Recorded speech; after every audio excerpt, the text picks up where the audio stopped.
Hello everyone, welcome to Pharma Ed. So previous lecture मैंने बहुत interesting topic पे बनाया था, that is a heart attack क्यों होता है। ओके वो टॉपिक हमारा आज के टॉपिक से को लिंक है। आज जो मैं पढ़ाने जा रही हूँ that is the anti anginal drugs. Okay, anti anginal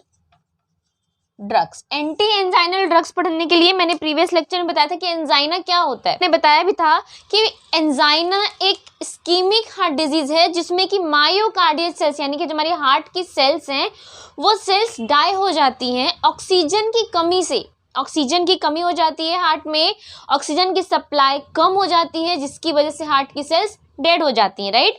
so basically अगर हम बात करें तो angina is a symptom of ischemic heart disease, right। अब एंजाइना दो तरीके का होता है, एक होता है हमारा स्टेबल एंजाइना,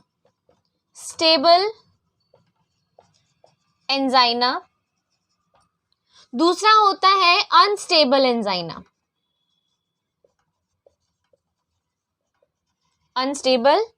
राइट। अब स्टेबल एंजाइना और अनस्टेबल एंजाइना में अंतर क्या है? स्टेबल एंजाइना जो होता है ये एक पेन अराइज होता है, चेस्ट पेन अराइज होगा लेफ्ट तरफ से। हमारा जो हार्ट होता है किधर होता है? लेफ्ट साइड में होता है। सो यहाँ पे पेन अराइज होगा किस वजह से? डिक्रीज्ड ऑक्सीजन की सप्लाई। ऑक्सीजन की सप्लाई हमारे हार्ट को कम गई, उस वजह से हार्ट का एक स्ट्रोक में जाएगा, ठीक है, एक अटैक की कंडीशन जनरेट होगी और ऑक्सीजन की कमी से अब हार्ट क्या है, एक अटैक फेज में जाएगा और एक बहुत हार्श पेन अराइज होगा और वो पेन हमारे लेफ्ट आर्म से जाते हुए हमारे शोल्डर और नेक की तरफ अराइज होगा, राइट। इसके पीछे वो हमारे स्पाइनल कॉर्ड की तरफ भी स्प्रेड होगा। तो बेसिकली अगर हम बात करें तो जो स्टेबल एंजाइना है इसमें बेसिकली जो चेस्ट पेन अराइज होगा जो हमारे लेफ्ट साइड ऑफ आर्म से स्प्रेड होगा। इट इज कैरेक्टराइज्ड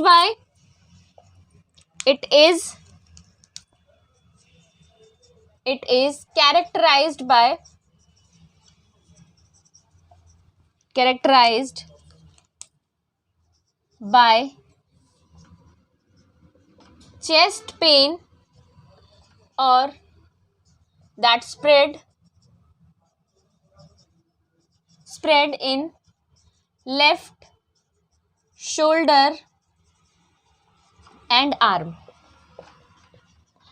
अच्छा, कभी ये सोचा है कि ये जो पेन है ये हमारे लेफ्ट आर्म में क्यों इंड्यूस होता है, लेफ्ट साइड में ही क्यों इंड्यूस होता है? इसका रीज़न, सबसे पहला रीज़न तो ये है कि जो हमारा हार्ट है वो हमेशा हमारे लेफ्ट साइड में ही लोकेटेड है। पहला रीज़न तो ये है।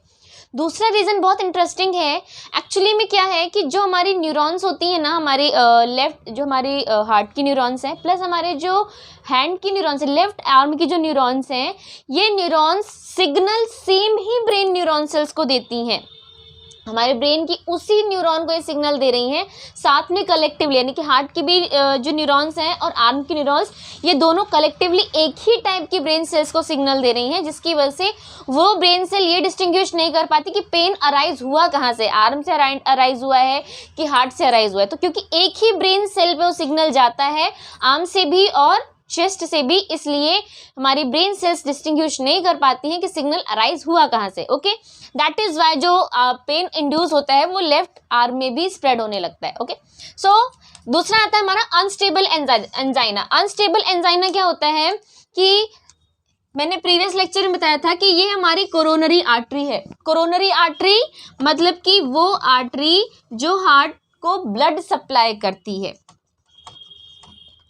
कोरोनरी आर्टरीज जो हार्ट को ब्लड सप्लाई करेगी तो जाहिर सी बात है ऑक्सीजन की भी सप्लाई करे, यानी कि हार्ट को ऑक्सीजन और ब्लड इस आर्टरी के थ्रू मिल रहा है ना।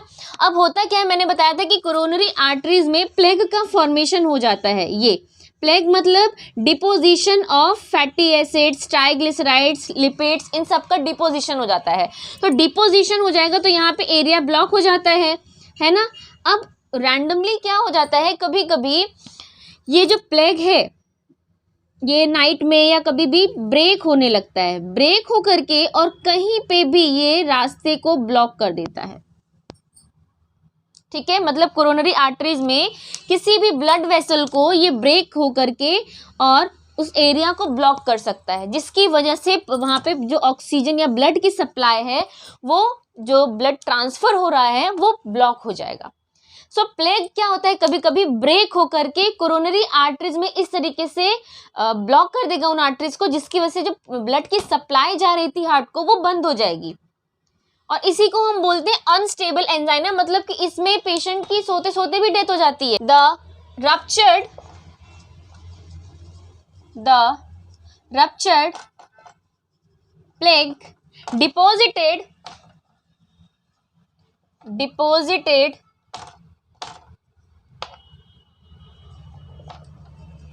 in coronary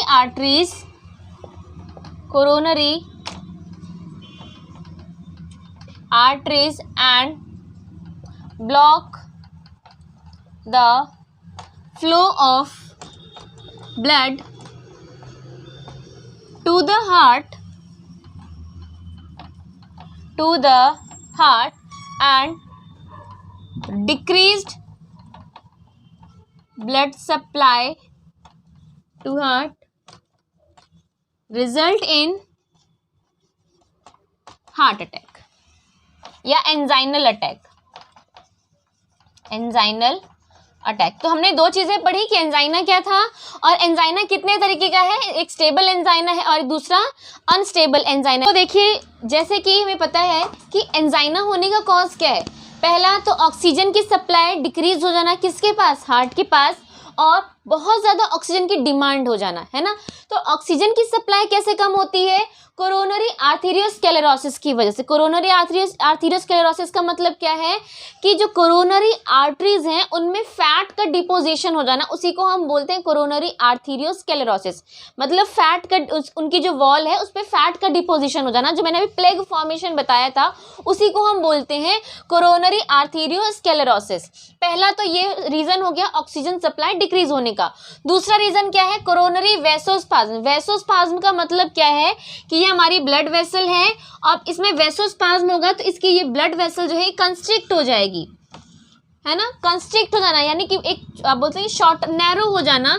इस वेसोस्पाज्म को ही हम बोलते हैं क्या, कोरोनरी वेसोस्पाज्म, है ना। जिसकी अब वेसोस्पाज्म हो जाएगा, ब्लड कैपिलरीज जो है वो काफ़ी कंस्ट्रिक्ट हो जाएंगी, तो जाहिर सी बात है हमारे हार्ट को प्रॉपर ऑक्सीजन की सप्लाई नहीं मिल पाएगी, राइट। तीसरा क्या रीज़न है, कोरोनरी थ्रोम्बोसिस। कोरोनरी थ्रोम्बोसिस का मतलब है कि प्लेटलेट्स का इकट्ठा हो जाना, एक में फैटी डिपॉजिट हो जाएगा, लिपिड डिपॉजिट हो जाएंगे, फैटी एसिड्स डिपॉजिट हो जाएंगे, कोलेस्ट्रॉल डिपॉजिट हो जाएगा, ये वाले में, ठीक है। लेकिन थ्रोम्बोसिस में प्लेटलेट एग्रीगेशन हो जाएगा। प्लेटलेट एग्रीगेशन का मतलब है कि प्लेटलेट्स जो हैं किसी वजह से वहाँ पे रास्ते को ब्लॉक कर देंगी, ठीक है, एक थ्रोम्बस बना देंगे जिसको हम क्लॉट भी बोलते हैं। इस तरीके से प्लेटलेट्स जो है इकट्ठी हो जाएंगी, तो इसी को हम बोलते हैं थ्रोम्बस। ये कौन बनाता है, प्लेटलेट्स, है ना। सो अब ये प्लेटलेट्स हमारी थ्रोम्बस बना रही हैं, तो जिसकी वजह से जो एरिया है ना ब्लड वेसल का वो नैरो हो गया। तो ये रीज़न भी हमारा पहला क्या है, डिक्रीज्ड ऑक्सीजन सप्लाई। किस कंडीशन में, एंजाइना की कंडीशन में। अब बात करते हैं ऑक्सीजन की डिमांड कब बढ़ जाती है।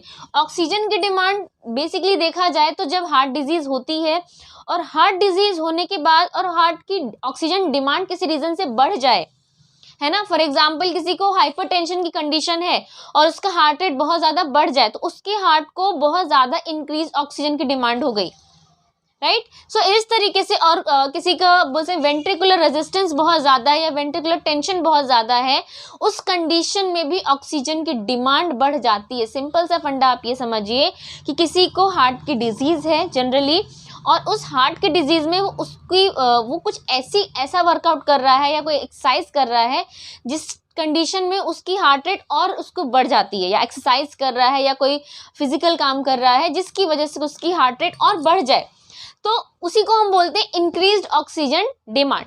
तो अब इसको ट्रीट कैसे करेंगे, देखिए जो इसका कॉजेज है उसी में इसका ट्रीटमेंट छुपा हुआ है। कैसे ट्रीट करेंगे, ट्रीटमेंट क्या है एंजाइना का, जो कॉजेज हैं आप बस उन्हीं को ठीक कर दीजिए, वही उसी से हमारे जो ट्रीटमेंट है एंजाइना का हो जाएगा। कैसे, पहला हम बोलते हैं कोरोनरी आर्थेरियोस्क्लेरोसिस, यानी कि फैट का डिपोजिशन हो चुका है, तो हम ऐसी ड्रग्स देंगे जो फैट को ब्रेक करती हैं, है ना। पहली ड्रग्स तो हम ऐसी ड्रग्स देंगे जो फैट का डिपोजिशन ना होने दें, साथ ही साथ फैट को ब्रेक कर दें। पहली ड्रग तो हमारी ऐसी देंगे जिनमें हम बोलते हैं हाइपोलिपिडेमिक ड्रग्स, हाइपोलिपिडेमिक ड्रग्स। पहला हम ट्रीटमेंट ऑक्सीजन, हमको यहाँ पे क्या करना है, बेसिकली ऑक्सीजन की सप्लाई को बढ़ाना है। मोटिव क्या है हमारा ट्रीटमेंट का, increased oxygen supply to heart, heart को इंक्रीज्ड ऑक्सीजन सप्लाई देनी है, ठीक है। और क्या करना रहेगा, डिक्रीज्ड ऑक्सीजन डिमांड।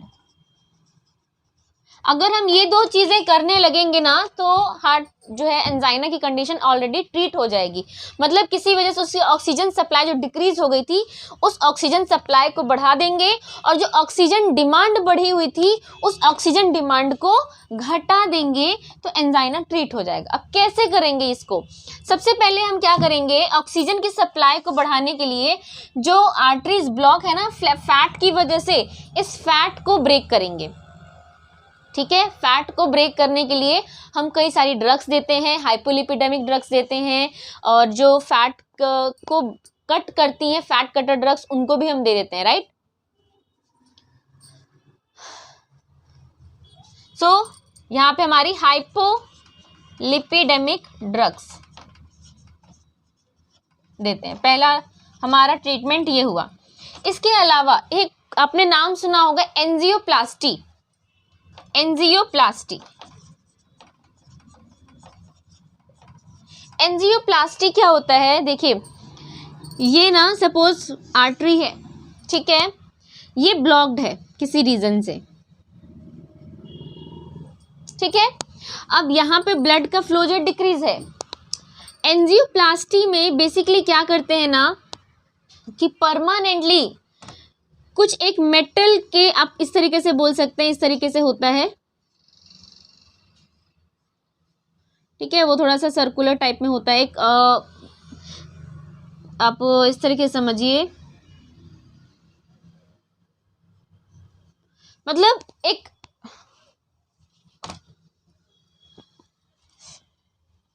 ठीक है।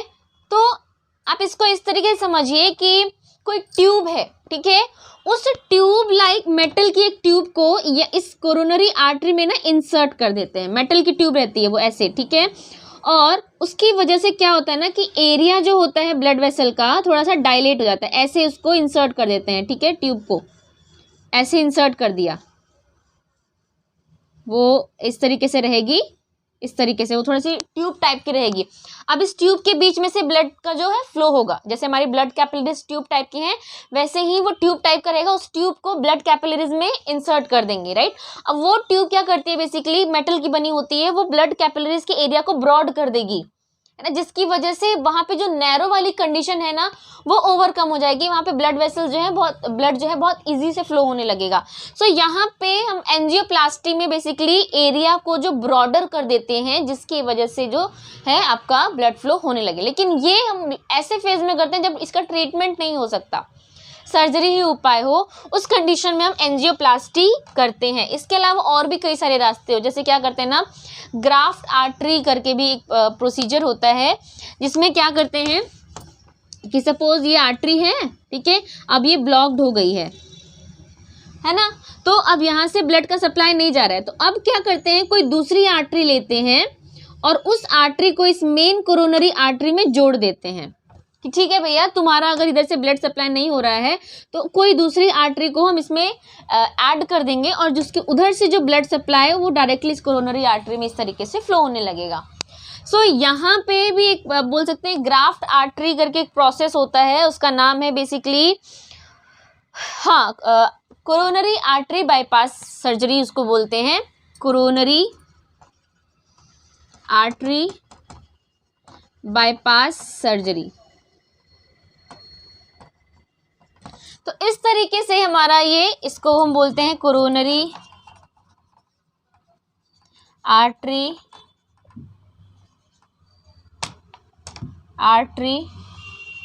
बाईपास सर्जरी,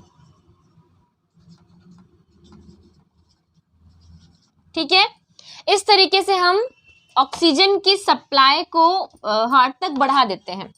इसके अलावा और क्या होती है, इसके अलावा जो हमारी ड्रग्स आती हैं जैसे कि नाइट्रेट्स।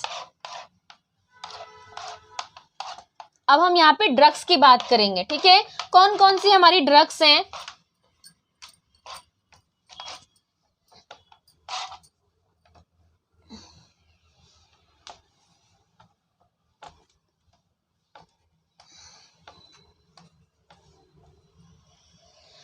तो अब हम बात करेंगे कौन कौन सी हमारी ड्रग्स हैं जो एज एंटी एंजाइनल काम करती हैं, क्या क्या उनके क्लासिफिकेशंस हैं। So classification of anti anginal drugs. So अभी मैंने जैसे बताया कि एक तो हम एंजियोप्लास्टी करते हैं, ठीक है। एक हम करते हैं कि हाइपोलिपिडेमिक ड्रग्स देते हैं, यानी कोलेस्ट्रॉल के लेवल को डिक्रीज करने के लिए, ताकि फैट जो है डिपॉजिट ही ना हो। एक हम देते हैं कि आर्टरी ग्राफ्ट, आर्टरी बोल सकते हैं, बाईपास सर्जरी करते हैं, जिसमें एक आर्टरी को कोरोनरी आर्टरी में जोड़ दिया जाता है ताकि वहां से ब्लड सप्लाई होने लगे। इसके अलावा अब जो मेन होती है, अब आती है हमारी ड्रग्स की। ड्रग्स भी एंजाइना को ट्रीट करती हैं। कौन कौन सी ड्रग्स हैं? पहले हम देखते हैं, पहली क्लास है हमारी नाइट्रेट्स की। नाइट्रेट्स हमारी एंजाइना की फर्स्ट लाइन कैटेगरी ड्रग्स होती हैं। नाइट्रेट्स, कौन कौन सी ड्रग्स आती है नाइट्रेट्स में?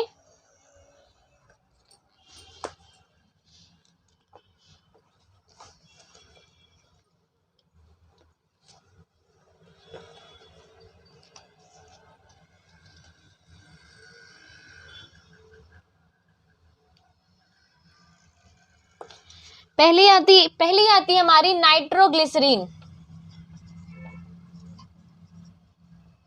नाइट्रोग्लिसरीन, ठीक है। दूसरी आती है हमारी आइसोसोर्बाइड डाइनाइट्राइट।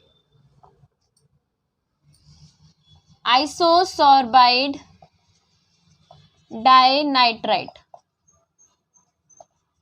ठीक है। तीसरी आती है हमारी आइसोसोर्बाइड मोनोनाइट्राइट, ठीक है। फोर्थ आती है हमारी पेंटा एरिथ्रॉल टेट्रानाइट्रेट। पेंटा एरिथ्रिटॉल टेट्रानाइट्रेट। एक चीज हमें याद रखना है कि अगर हमारी एंटी एंजाइनल ड्रग्स हैं, ये हमारी एंजाइना की एक चीज हमें याद रखनी है कि अगर एंटी एंजाइनल ड्रग्स हैं तो उसमें हमें नाइट्रेट्स, जो हमारी फर्स्ट लाइन ड्रग्स हैं, उनका मैकेनिज्म हमें याद होना ही चाहिए, क्योंकि अगर एंजाइना पूछा जाएगा तो नाइट्रेट्स उसका मैकेनिज्म जरूर पूछा जाएगा, क्योंकि ये एक ऐसी क्लास है नाइट्रेट्स की जो सिर्फ एंजाइना में ही यूज होती है। बाकी आपकी कैल्शियम चैनल ब्लॉकर्स हो गई, या डायूरेटिक्स हो गई, या फिर आपकी बाकी जितने भी क्लासेस हैं, एस इनहिबिटर्स वगैरह, ये सब रिपीट होने वाली ड्रग्स हैं, लेकिन नाइट्रेट्स सिर्फ और सिर्फ एंजाइना में ही यूज होती है। सो किस तरीके से इसको हम यूज करते हैं, ये मैकेनिज्म आपको याद होना चाहिए। सो नाइट्रेट्स में हमारी नाइट्रोग्लिसरीन, आइसोसोर्बाइड डाइनाइट्राइट, आइसोसोर्बाइड मोनोनाइट्राइट, पेंटा एरिथ्रिटॉल टेट्रानाइट्रेट। उसके बाद नेक्स्ट क्लास आती है हमारी, that is a beta adrenergic blockers. Beta adrenergic blockers, मैंने अपने लेक्चर में बताया है कि ये बीटा एड्रेनर्जिक ब्लॉकर्स क्या करती हैं, बीटा 2 रिसेप्टर पाए जाते हैं हमारे हार्ट पे, जो कि हार्ट रेट को बढ़ाने का काम करते हैं, ठीक है। जिनसे जब एड्रेनलिन बाइंड करता है तो हार्ट रेट बढ़ती है। तो ब्लॉकर्स बेसिकली उस रिसेप्टर को ब्लॉक कर देती हैं और हार्ट रेट को रिड्यूस करती हैं। तो बेसिकली एंजाइना में भी क्या होता है, इंक्रीज्ड ऑक्सीजन डिमांड होने लगती है ना। ऑक्सीजन की डिमांड को कम करने के लिए, कि भाई डिमांड कम हो जाएगी तो जो ऑक्सीजन हमारे पास बचा कुचा है उससे हमारा हार्ट का काम चल सकता है। सो ऑक्सीजन की डिमांड को कम करने के लिए हमें यहाँ पे बीटा एड्रेनर्जिक ब्लॉकर्स की जरूरत पड़ेगी। तो बीटा एड्रेनर्जिक ब्लॉकर्स में हमारी कौन कौन सी मैंने बताया है, प्रोपेनोलोल, एटिनोलोल,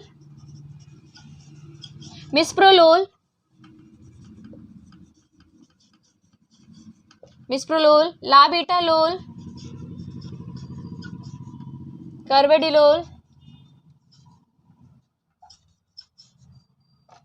ठीक है। फिर आती है हमारी नेक्स्ट क्लास, जिसको हम बोलते हैं क्या, calcium channel blockers. Third class से आती है हमारी, CCBs भी बोलते हैं इनको और कैल्शियम चैनल ब्लॉकर्स भी बोलते हैं।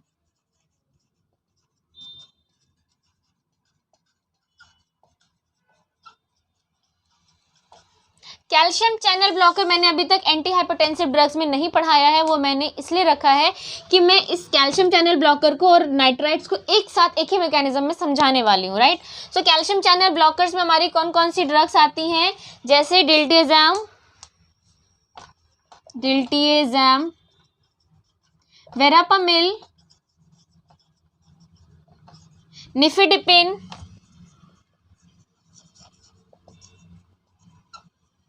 निमोडिपिन, एम्लोडिपिन,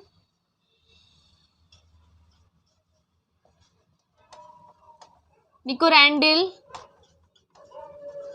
ये सारी हमारी क्या है, कैल्शियम चैनल ब्लॉकर्स आती हैं, राइट। इसके अलावा पोटेशियम चैनल ब्लॉकर्स भी हैं, कुछ हद तक यूज होती हैं। निकोरैंडिल हमारी एम्लोडिपिन तक की है, निकोरैंडिल हमारी पोटेशियम चैनल ओपनर है ना। सो हाँ, एक और हमारी आती है एंटी प्लेटलेट्स ड्रग्स भी आती हैं भाई।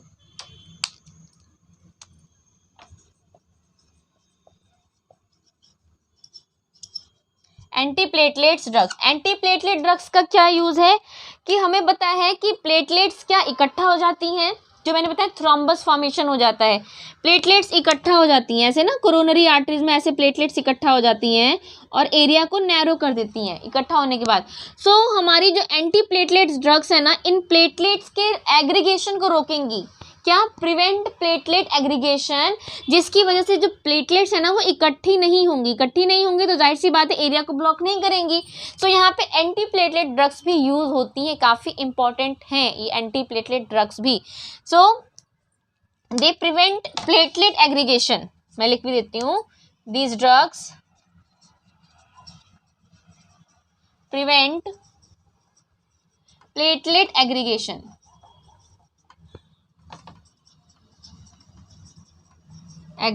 ड्रग्स कौन कौन सी आती हैं इसमें, एस्प्रिन,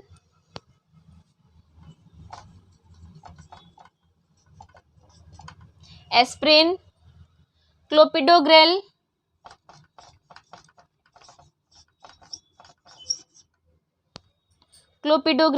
ठीक है। ये बेसिकली 2 ड्रग्स हैं जो हमारी यूज होती हैं।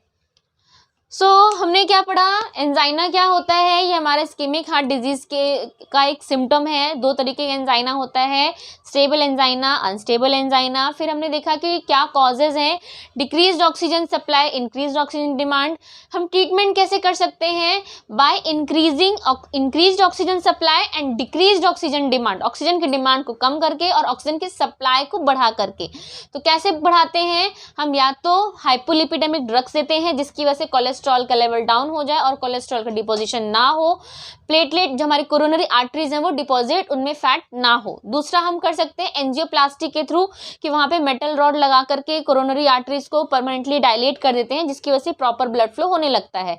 या फिर हम क्या करते हैं, कोरोनरी आर्टरी बाईपास सर्जरी करवाते हैं जिसमें दूसरी आर्टरी को कोरोनरी आर्टरी में जोड़ दिया जाता है और उससे ब्लड फ्लो होने लगता है। फिर आती है हमारी ड्रग्स, कि हम ड्रग्स के थ्रू भी ट्रीटमेंट करते हैं एंजाइना का।